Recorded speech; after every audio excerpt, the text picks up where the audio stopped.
அன்புக்குரிய சகோதர சகோதரிகளே, நம் ஆண்டவர் இயேசு கிறிஸ்துவின் நாமத்தில் உங்களை வாழ்த்துகிறோம். உங்களுக்காக நாங்கள் ஜெபிக்கிறோம். மாதா தொலைக்காட்சி நேயர்களே, நல்லா இருக்கீங்களா? உலகெங்கும் பார்த்து கொண்டிருக்கிற என் அன்பு சகோதர சகோதரிகளுக்கு எங்களுடைய மனதார வாழ்த்துகிறோம். உங்களை வாழ்த்துகிறோம். நீங்கள் நலமுடன் வாழ வேண்டும் என்று சொல்லி உங்களுக்காக நாங்கள் ஜெபிக்கிறோம். அன்பான சகோதர சகோதரிகளே, கடந்த 2 வாரங்களாய் கொலோசியருக்கு எழுதிய நிருபம் 1 அதிகாரம் 27வது இறைவசனத்துல பவுல் மிகப்பெரிய ஒரு திட்டத்தை, மிஸ்ட்ரிய, மறைபொருளை வெளிப்படுத்துறாரு.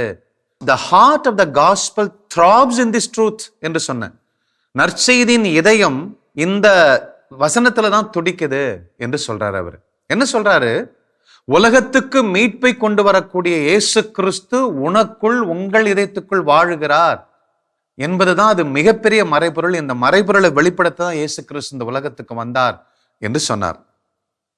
அன்பான சகோதர சகோதரிகளே, அதை தொடர்ந்து நாம் தியானிப்போம். கடவுள் எங்கும் வியாபித்து இருக்கிறார். விண்ணகத்தில் இருக்கிறாரு. It is precious only. But விண்ணகத்தில் இருக்கிறத விட, கோயிலுக்குள்ள இருக்கிறத விட, நற்கருணையில் வாசம் பண்ணுகிறார் என்பதை விட எனக்குள் வாழ்கிறாரா அப்படிங்கிறத ரொம்ப ரொம்ப முக்கியம். பாருங்க, அதுதான் மோர் பிரஷியஸ். அப்போ கடவுள் எல்லா இடத்திலும் இருக்கிறாரு.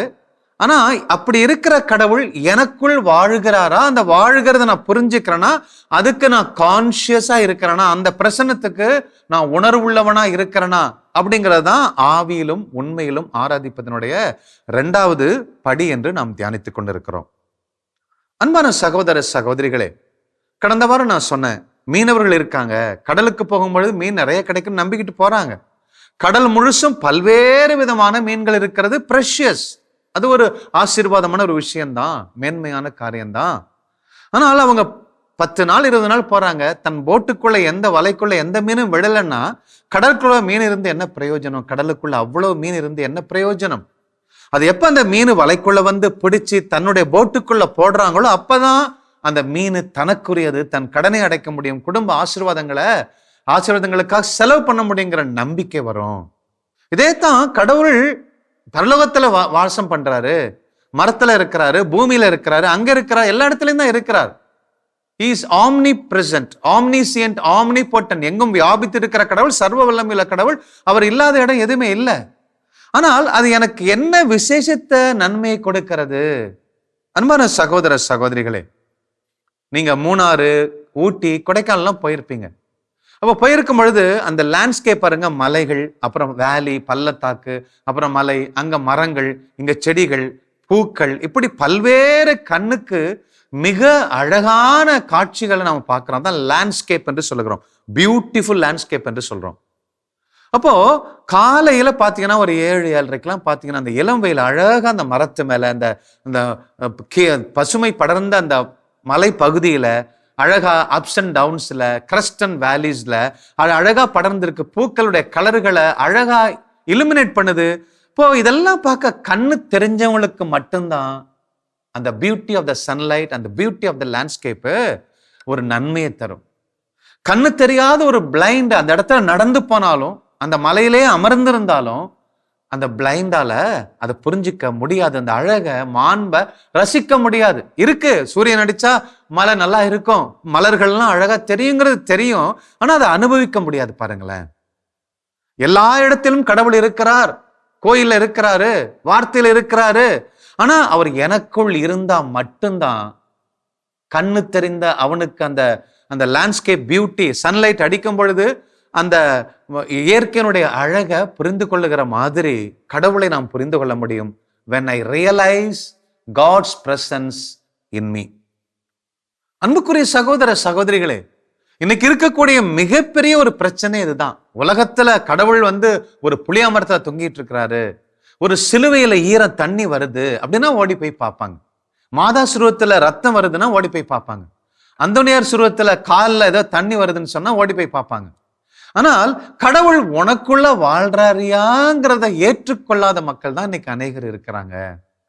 இதனால்தான் இன்னைக்கு மீட்படையாமல் இந்த உலகத்தை குறித்து புலம்பிக்கிட்டு உலகம் மோசம், உலகம் மோசம், உலகம் மோசம் என்று சொல்லுகிற அத்தனை கும்பல்களும் இந்த கேட்டகரியில் தான் இருக்கிறாங்க. They do not realize the presence of God within them. அவங்களுக்குள்ள இருக்கிற கடவுளை புரிந்து கொள்ளாதவர்கள் தான் இந்த உலகத்தை பத்தி மிகவும் மோசமா சொல்லி கொண்டு இருப்பாங்க. அன்பான சகோதர சகோதரிகளே, ஒரு மேத்தமெட்டிஷியன், ஒரு பயங்கர ஒரு ஆராய்ச்சி பெற்றவர், டாக்டரேட் பண்ணவர், ஒரு அழகான ஒரு தியரத்தை எக்ஸ்பிளைன் பண்றாரு. கிளாஸ் ரூம்ல ஒரு 40 பேர் இருக்காங்க. 4 hours எக்ஸ்பிளைன் பண்ணாரு. மிக ஃபேமஸ் மனுஷன், வெளிநாட்டுல இருந்து வந்து டீச் பண்றாங்க. அந்த பாடத்தை, அந்த தியரத்தை நான் புரிஞ்சிக்காத வரைக்கும் அந்த தியரம் என்னுடையது அல்ல பாருங்க. அப்ப 4 மணி நேரம் நான் 50,000 ரூபாய் காசு கொடுத்து அந்த கிளாஸ்ல அட்டன் பண்ணாலும், if I do not understand what is the concept of that particular theorem explained by the mathematician, it is not mine. அது என்னுடையது அல்ல. வருஷம் முழுசும் நான் கிளாஸ் போனாலும் அதை புரிஞ்சுக்கிட்டு அதை நான் என் வாழ்க்கையில கடைபிடிக்கல, அனுபவிக்கலன்னா அது என்னுடைய ப்ராப்பர்ட்டியே இல்லைங்க. அன்பான சகோதர சகோதரிகளே, அப்போ கடவுள் எங்கும் வியாபித்திருக்கிறார், எல்லா இடத்துல இருக்கிறாரு அப்படிங்கிற அந்த சத்தியம் என்ன மாதிரி பெக்யூலியரான, என்ன மாதிரி விசேஷத்த ஒரு மாற்றத்தை என் வாழ்க்கையில கொண்டு வந்துருது. அதை விட எங்கும் வியாபித்திருக்கிற கடவுள் எனக்குள் வாழ்கிறாரா? எபிரேயருக்கு எழுதிய நிருபம் 13வது அதிகாரம் 5-6 பவுல் சொல்றாரு. என்ன சொல்றாருன்னா, இந்த பொருளாசையில விட்டுருங்கப்பா, உலக பிரியமா வாழாதீங்க, போதும் என்கிற மனத்தோட இருங்க. ஏனென்றால் கடவுள் சொல்லியிருக்கிறார், நான் உன்னை கைவிடுவதும் இல்லை, உன்னை விட்டு விலகுவதும் இல்லை அப்படிங்கிறார். இது என்னை விட்டு விலகாத ஒரு பிரச்சனத்தை அவர் புரிஞ்சனால தான் அவர் சொல்றாரு. அவருக்குள்ள அந்த கண்டென்ட்மெண்ட் இருக்கு, கண்டென்ட் ஸ்பிரிட் இருக்கு, த ஸ்பிரிட் ஆஃப் கண்டென்ட்மெண்ட் அவருக்குள்ள இருக்கு. போதும் அப்படிங்கிற மனம் அவருக்குள்ள இருக்கு. பொருளாசை அப்படின்னு பேய் பிடிச்சு அலையாதீங்க, கடவுள் உனக்குள்ள இருக்கிறாரு, அதை விட வேற என்னையா உனக்கு ஆன்சைட்டி வேணும் என்று சொல்றாரு. எபிரேயருக்கு எழுதிய நிருபம் 13வது அதிகாரம் 5-6. அதனால்தான் அவர் சொல்றாரு, சாவின் இருள் பள்ளத்தாக்கள் நடந்தாலும் சரி, எவ்வளவு மோசமான எதிரி வந்தாலும் நான் பயப்பட மாட்டேன், பேயோ பிசாசு எது வந்தாலும் பயப்பட மாட்டேன், கடவுள் எனக்கு இருக்கிறார். விலகாத பிரசன்னம், சாவோ இருளோ தீமையோ பட்டினியோ எதுவும் அவருடைய அன்பிலிருந்து என்னை பிரிக்க முடியாது அப்படிங்கிறாரு. அப்போ இது எனக்குள்ள வாழ்கிற இயேசு கிறிஸ்துவ, நான் எனக்குள்ள வாழ்கிற மூவரு தெய்வத்தை, பரிசுத்தாவிய பிதாவாகிய தேவனை நான் ரியலைஸ் பண்ணாத வரைக்கும் சரீரத்துல நோய் தீமை கெட்டது வந்து கொண்டே இருக்கும். பாருங்க, பைபிள்ல வாசிக்கிறோம், 2 பெண்கள் மாவு அரைச்சிட்டு இருக்காங்க. 2 பேருமே ஒரே கல்லு மாத்தி மாத்தி மாவு அரைச்சிட்டு தான் இருக்கிறாங்க. அல்ல தனித்தனி கிரைண்டர்ல அரைக்கிறாங்கன்னு வச்சுக்கோங்களேன். ஒருத்தரை கடவுள் எடுத்துக்கொள்றாரு, ஒருத்தரை விட்டுட்டு போறாரு. ஐயோன்னு அம்போன்னு விட்டுட்டு போறவங்க நல்லவங்க இல்லைங்க. அந்த அரைச்சு மாவு அரைச்சிட்டு நல்லா எடுத்துக்கொள்ளப்பட்டாங்களே, அவங்க கடவுளை உணர்றாங்க. அந்த மாவு அரைக்கிறதுக்கு ஒரு தியாலஜிக்கல் ரீசன் இருக்கு. இந்த மாவை நல்ல அரைச்சு நல்ல நான் இட்லி சுட்டு விற்கணும், உலகத்துக்கு நன்மை செய்யணும், கடவுளோட நல்ல உறவில் வாழ்றாங்க, தனக்குள் கடவுள் வாழ்றத கான்சியஸா வாழ்றாங்க, உணர்வோடு வாழ்ந்துட்டு இருக்காங்க. அதனால அவங்க பெட்டர் லைஃபுக்கு அவங்க எடுத்துக்கொள்ளப்பட்டாங்க, பரலோகத்துக்கு எடுத்துக்கொள்ளப்படலாம். அது மட்டுமல்ல, அவங்க ஒரு born again எக்ஸ்பீரியன்ஸுக்கு மறுரூபகமாக்கப்பட்ட, இன்னும் கடவுளோடு பேசக்கூடிய ஒரு உயர்ந்த அந்தஸ்துக்கு அவங்க எடுத்துக்கொள்ளப்படுறாங்க. ஒரு மாவு அரைக்கிற பெண்ணை விட்டுட்டு போறாங்க, அவ்வளவுதான், அவங்க உலகத்துல கடந்து சாக வேண்டியதான். 2 பேருக்கும் ஒரே பிரசன்னம், ஒரே கடவுள். God is existing to both of them, very close to them, very near to them. 2 பேருக்கும் பக்கத்தில் இருக்கிற கடவுள் ஒருத்தர் உணர்ந்துக்கிறாங்க, ஒருத்தர் உணரல. ஒருத்தர் பிலீவரா இருக்கிறார், ஒருத்தர் அன்பிலீவரா போறாங்க. வயல்ல 2 பேர் மாடு மேய்க்கிறாங்க, விவசாயம் பண்றாங்க, ஆடு மேய்க்கிறாங்க. ஒருத்தர் ஆண்டவர் எடுத்துக்கொள்கிறார், ஒருத்தர் விட்டுட்டு போறாரு. அன்பான சகோதர சகோதரிகளே, அப்போ the great spirit is very near to them both, even though one doesn't know the presence of God. 2 பேருக்கு அருகாமையில் இருக்கு, 2 பேருக்குள்ளதான் இருக்கு. ஆனாலும் ஒருத்தர் தான் புரிஞ்சுக்கிறாங்க, ஒருத்தரால புரிஞ்சுக்க முடியல. ஏன்னா உலக பிரியமான காரியத்துல அவங்க கடக்குறாங்க. அன்பான சகோதர சகோதரிகளே, அப்ப எடுத்துக்கொள்ளப்பட்டவங்க அவங்க கடவுளுடைய பிரசன்னத்தில் வாழ்றாங்க, நீதியில வாழ்றாங்க, நேர்மையில வாழக்கூடிய ஒரு பிள்ளை. அதனால்தான் அவங்க வேறு பிரிக்கப்படுறாங்க. God is the sun of the soul. ஒரு ஆத்துமாவின் ஒரு சூரியன் தான் கடவுளுடைய பிரசன்னம். God is abiding in me. கடவுள் எனக்குள்ள வாழ்றாரு அப்படின்னா அது என்னுடைய ஆத்மாவுக்கு ஒரு சூரியனை போல. அந்த சூரியன் முன்னாடி எந்த இருளாது நிக்க முடியுமா? யோசிச்சு பாருங்களேன். அப்போ வெரி வெரி இம்பார்ட்டன்ட் கான்செப்ட் பாருங்களேன். அங்க இருக்கிறாரு, ரோம்ல இருக்கிறாரு, எல்லா ஊர்லயும் இருக்குங்க. ரோம்ல போய் நான் வாழ்ந்தாலும், ரோம்லயே நான் வாழ்ந்தாலும், நான் கிறிஸ்துவன் என்றாலும், ரோம்ல எலி பூனை கூட தான் வாழ்ந்துட்டு இருக்கு, திருடன் கூட தான் வாழ்ந்துட்டு இருக்காங்க, குடிகாரன் கூட தான் வாழ்ந்துட்டு இருக்காங்க. ரோம்ல போயிருந்தாலும் அந்த கடவுள் எனக்குள்ள வாழ்றாராங்கிறத ரொம்ப ரொம்ப முக்கியம். நான் எந்த ஒரு புனிதருடைய கல்லறை மேல நின்னாலும் சரி, ஜெபிச்சாலும் சரி, எவ்வளவு பெரிய புனிதரோட உறவாடினாலும் சரிதான், எனக்குள் கடவுள் வாழ்றாரு. ஏலியோட எலிசாவோட எத்தனையோ அசிஸ்டன்ட் வாழ்ந்தாங்க, அவனுக்கு கண்ணு திறக்கலையே. அன்பான சகோதர சகோதரிகளே, எனக்குள் கடவுள் வாழ்றாரா, அதை நான் ரியலைஸ் பண்றேனா, அதை கான்சியஸா வாழ்றேனா, கான்சியஸா நான் இருக்கிறேனா, அதான் ரொம்ப ரொம்ப முக்கியம் பாருங்க. அப்போ இந்த எனக்குள் கடவுள் வாழ்கிறார் அப்படிங்கிற உலகத்துக்கு மீட்பை கொடுக்கக்கூடிய இயேசு கிறிஸ்து எனக்குள் வாழ்றாருங்கிறதா மிகப்பெரிய mystery. The mystery of all the mysteries அப்படிங்கிறாரு புனித பவுல். அப்போ அவர் எனக்குள்ள வாழ்றாருங்கிறத உணர்ந்து ரியலைஸ் பண்ணி அவரோட பேச ஆரம்பிச்சேன்னா, he favors it with his presence and exerts upon his influence. It is enlightened and made to glow with love, hope, joy, holiness, gratitude என்று சொல்லுகிறார். அப்ப எனக்குள்ள கடவுள் வாழ்றாருங்கிற அந்த உணர்வோட நான் வாழ வாழ வாழ என்ன செய்யும், புளிப்பற்ற என் மாவு புளிப்பேறும், இருளா இருக்கக்கூடிய என் வாழ்க்கை ஒளி வரும், நம்பிக்கை வரும், பரிசுத்தம் வரும், நீதி வரும், நன்றி வரும், துதி வரும். வாழ்க்கையில விரக்தி வராது, இருள் வராது, அழிவு வராது, ஆபத்து வராது, கடன் தொல்லைகள் இருக்காது, கடன் கொடுக்கிறவங்கள மாறுவோம் என்று சொல்லுகிறார் புனித பவுல். அன்பான சகோதர சகோதரிகளே, அப்போ ரோம்ல இருக்கிறாரு, எகிப்துல இருக்கிறாரு, யுஎஸ்ல இருக்கிறாரு கடவுள், இருக்கட்டுமே, என்ன பிரயோஜனம் எனக்கு? எனக்குள்ள வாழ்றாரா? அப்படி எனக்குள்ள வாழ்றதை நான் உணரவே இல்லைன்னா அந்த சன்லைட் நான் வித்ட்ரா பண்ணிடும். இப்ப இருள் தான் படரும், தீமை தான் வரும், டிப்ரெஷன் தான் வரும், அவநம்பிக்கை, தூக்கமின்மை, சரீர சோர்வுகள், மனசோர்வுகள், தரித்திரங்கள், ஆபத்துக்கள், விபத்துக்கள், அகால மரணங்கள், இதுதான் வரும் when we do not realize the presence of God within us. அன்பான சகோதர சகோதரிகளே, நம்ம உலகத்திலே பார்த்தீங்கன்னா சமாதானம் வேணும், சமாதானம் வேணும், உலகம் தர முடியாத சமாதானத்தை நான் உங்களுக்கு தருவேன் என்று சொல்லுகிறார். விடுதலை பயணம் 33, 14, 15, 16 வாசிங்க, 13 வாசிச்சு பாருங்களேன். My presence shall go with the அப்படிங்கிற, என்னுடைய பிரசன்னம் உன்னோட வரும், உனக்கு சமாதானம் தரும் அப்படிங்கிறார். அப்போ சமாதானத்தை எங்கிருந்தோ கேட்டு வாங்கக்கூடிய விஷயம் அல்ல, கடவுள் எனக்குள் வாழ்றாருங்கிறத ரியலைஸ் பண்ணிட்டாவே சமாதானம் தானா வரும். உலகம் தர முடியாத சமாதானம் புரண்டுட்டு வரும். This tranquil presence does not merely attend to us, it enters the very soul, sheds its benediction there, place love, joy அப்படிங்கிறாரு புனித பவுல். அவருடைய விளக்கத்துல சொல்றார். அப்போ என் கடவுள் எனக்குள்ள இருக்கிறாரு என்று நான் ரியலைஸ் பண்ண நான் சோம்பேறித்தனமா ஓடி படுத்திருக்க மாட்டேன். I am not withdrawing myself from my responsibility. ஆனா மோர் ரெஸ்பான்சிபிலிட்டி எடுப்பேன், அதிகமா கடவுளுக்கு ஓடுவேன், உழைப்பேன், ஊழியம் செய்வேன். ஆனா எனக்குள்ள உள்ளார்ந்த அமைதி அதுதான் கொடுக்கும். உலகம் தர முடியாத சமாதானத்தை ஆண்டவர் எனக்குள்ள வாழும் பொழுதுதான் எனக்கு கிடைக்கும் என்று சொல்றாரு. அன்பான சகோதர சகோதரிகளே, ஆண்டவர் இயேசு கிறிஸ்து வருவதற்கு முன்னாடி 450 ஆண்டுகளுக்கு முன்னாடி இந்த உலகத்தில் வாழ்ந்தவர் பிளாட்டோ. அவர் ஒரு பிலாசபர், ஏத்தென்ஸ் நகரத்தில் வாழ்ந்தவர்.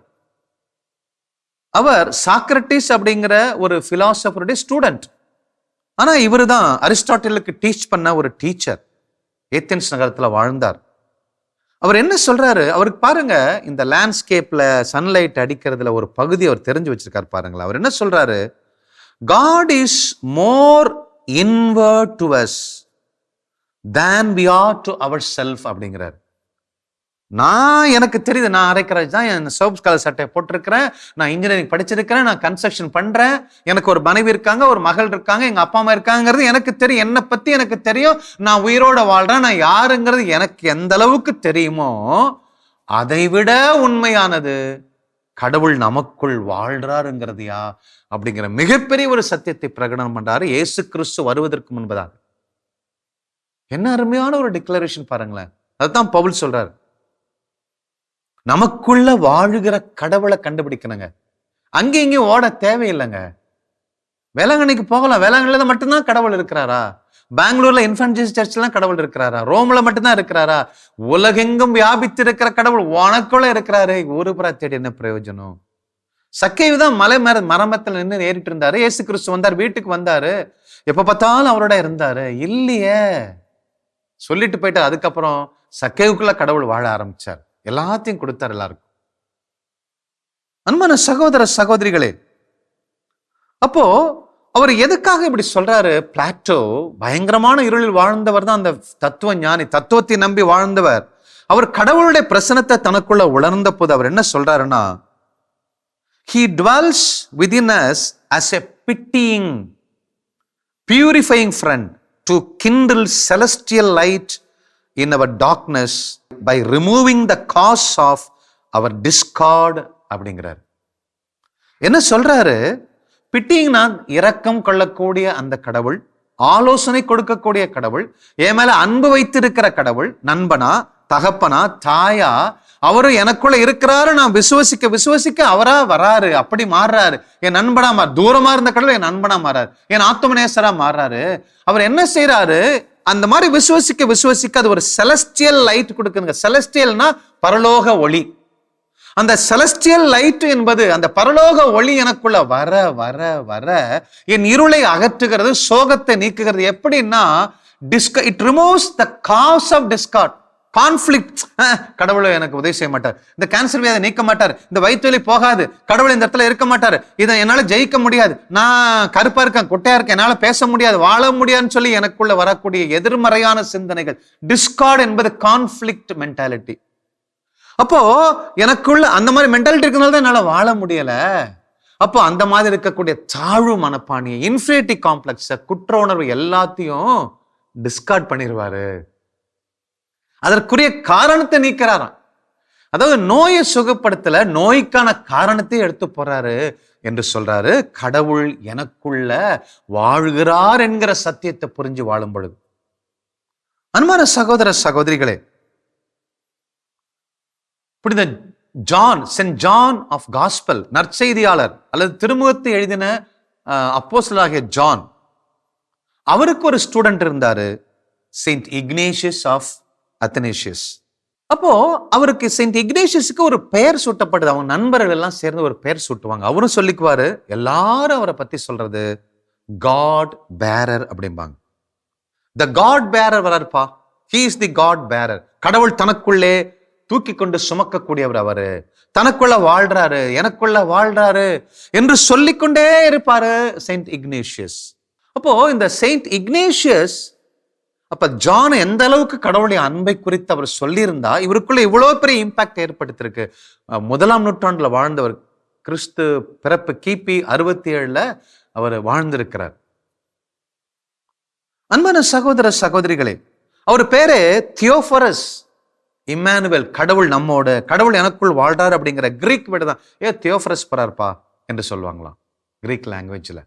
அந்த அளவுக்கு கடவுளை தனக்குள் வாழ்றாருங்கிறத வாழ்ந்தாரு. அதனால்தான் அவரை சத்தியத்தை சொன்னதற்காக ரோம்ல கூட்டு போய் கொன்னு போட்டாங்க, மாற்றரா மரித்தார். அந்த அளவுக்கு ஒரு வாழ்க்கை கடவுளுக்காக துறக்கும் அளவுக்கு, சாக்ரிஃபைஸ் பண்ற அளவுக்கு அவரை தூண்டினது கடவுள் எனக்குள் வாழ்றார். எல்லா இடத்துலயும் வாழ்றார். கடல்ல மீன் இருக்கட்டும், அது ஏன் பாக்கெட்டுக்கு வருதா? கடையில பிரெட் இருக்கட்டும், அது என்னுடைய வாய்க்கு வருதா? கடவுள் கோயில இருக்கட்டும், அது ஏன் உள்ளத்துல வராரா அப்படிங்கிறது ரொம்ப ரொம்ப முக்கியம். அன்பான சகோதர சகோதரிகளே, அப்போ அவர் என்ன சொல்றாரு, செயின்ட் இக்னேஷியஸ் என்ன சொல்றாருன்னா, he bore God himself, தனக்குள்ள கடவுளை வைச்சுக்கிறாரு. அப்போ கடவுளுடைய பிரசனத்தை, எனக்குள்ள வாழ்றாருங்கிற பிரசனத்தை நான் உணர உணர உணர அவர் எனக்கு ஆத்தும நேசரா மாறுறாரு. என் வாழ்க்கையில் இருக்கக்கூடிய அத்தனை சுயநல கட்டுகள் அருந்து போச்சு. எனக்கு நானு எனக்கு எனக்கு தேவை அப்படிங்கிற சுயநல கட்டு முற்றிலுமா அருந்து போச்சு.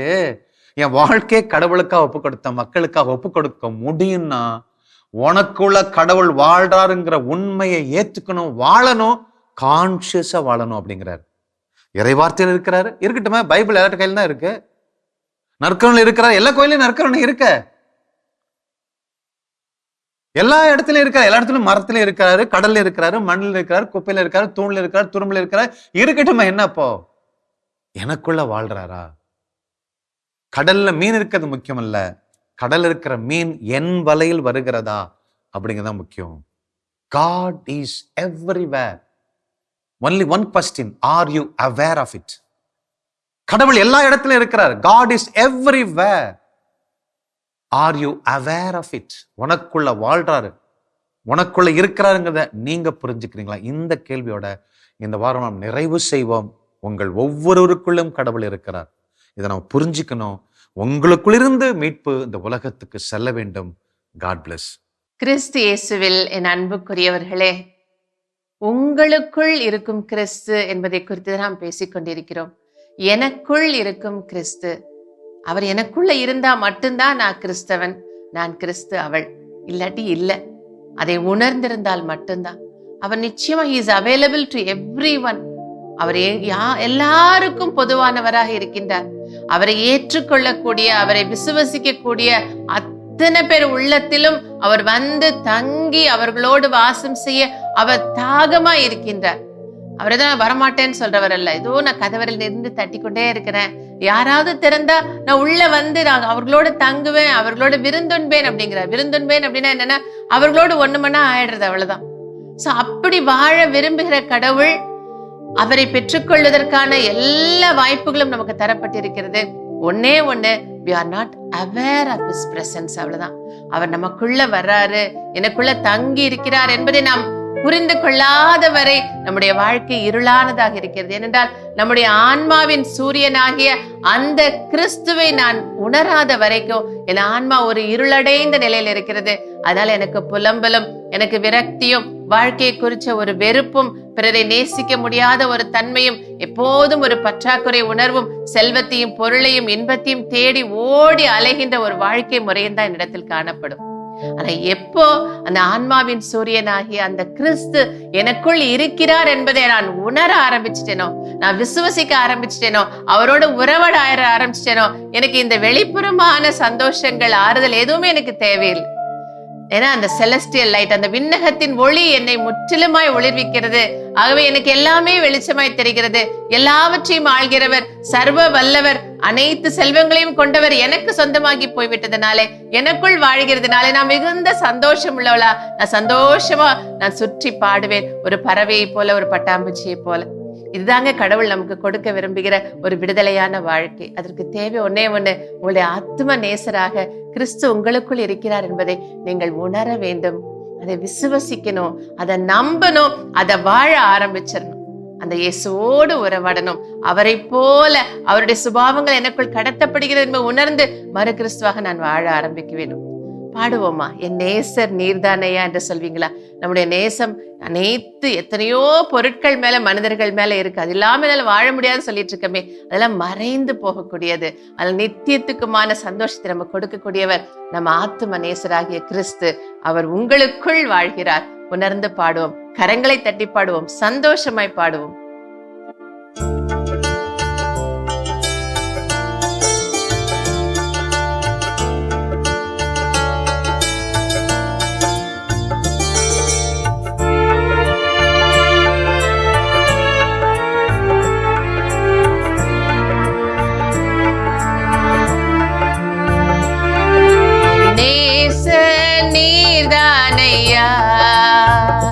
நேசிக்கின்றேன் உம்மை தானையா, என் நேசர் நீர்தானையா, நேசிக்கின்றேன் உம்மை தானையா. எனது ஆன்மா உம்மை நினைத்து எந்நாளும் ஏங்குதையா, நினைத்து எந்நாளும் ஏங்குதையா. எந்தன் படுக்கையிலும் உம்மை நினைக்கின்றேன், நடுராவிலும் தியானிக்கின்றேன். எந்தன் படுக்கையிலும் உம்மை நினைக்கின்றேன், நடுராவிலும் தியானிக்கின்றேன். என் நேசர் நீர்தானையா, நேசிக்கின்றேன் உம்மை தானையா. இப்படி ஒரு வல்லமையுள்ள கடவுள் நமக்குள் தங்கி தாபரிக்கும் பொழுது, நம்மை வழி நடத்தும் பொழுது துன்பம் என்னங்க, துயரம் என்னங்க, தேவை என்னங்க, சந்தோஷமாய் வாழ்வோம்.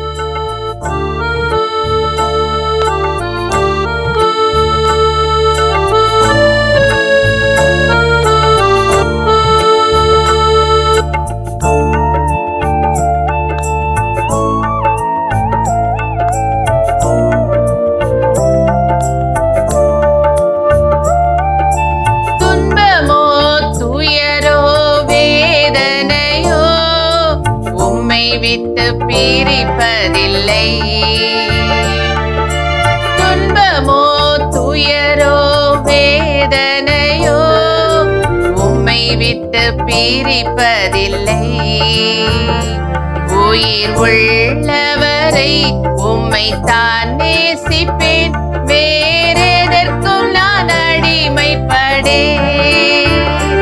உயிர் உள்ளவரை உம்மை தான் நேசிப்பேன், வேறெதற்கும் நான் அடிமைப்படேன். என் நேச நீதானையா, நேசிக்கின்றேன் உம்மை தானையா. என் நேச நீதானையா, நேசிக்கின்றேன் உம்மை தானையா. உம்மையே நேசிக்கிறேன் சுவாமி. எங்களுக்குள் தங்கி வாழ்கின்ற, என்னை அவ்வளவாய் நேசிக்கின்ற, என்னை அவ்வளவாய் மதிக்கின்ற, என்னுடைய இருதயத்தை ஒரு விண்ணகமாய் மாற்றுகின்ற அந்த தெய்வீக பிரசனத்தை விசுவசித்து ஆராதிக்கிறேன் சுவாமி. அப்பா, நீரும் நானும் ஒன்றாய் வாழக்கூடிய இருதயம் அப்பா, அது பலருக்கும் ஆசி கொடுக்கக்கூடிய ஆலயம் என்பதை உணர்ந்து பரிசுத்தமாய் வாழ்கின்ற பாக்கியத்தை இந்த நாளிலே ஒவ்வொருவருக்கும் நீர் கட்டளையிடுவீராகப்பா.